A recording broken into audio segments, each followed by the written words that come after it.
What do you think of what those people over there said? Well, first let me begin by saying a few facts, if I may. Vast majority of Tibetans do not support this very small who actually engage in this.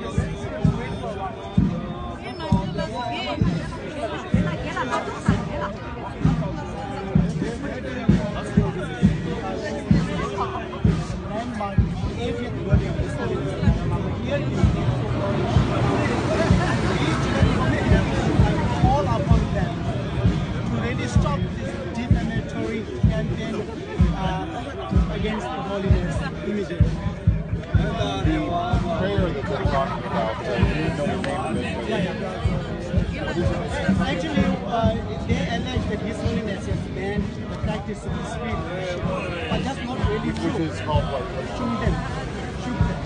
And His Holiness has not banned the practice at all. He doesn't have the legal nor the political power to do so. He is a stateless spiritual leader who has been actually advocating for human as well as religious rights all over the world, and particularly in Tibet, where these rights have been abused significantly. They say that they're discriminated against because of that. Really speaking, we have thousands of monks in India. They freely practice this sport, and also they are Tibetan sports. You can check it out.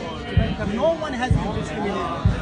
Particularly, Amnesty International issued a decision in 1997 saying that they did not find any evidence of abuse, as alleged by the group. And also, India's National Commission for Human Rights issued its decision in 2007 saying that after thorough investigation, they did not find any evidence of discriminatory practices as alleged by the group. So there is no any legal basis whatsoever for them to say that their practice is being banned.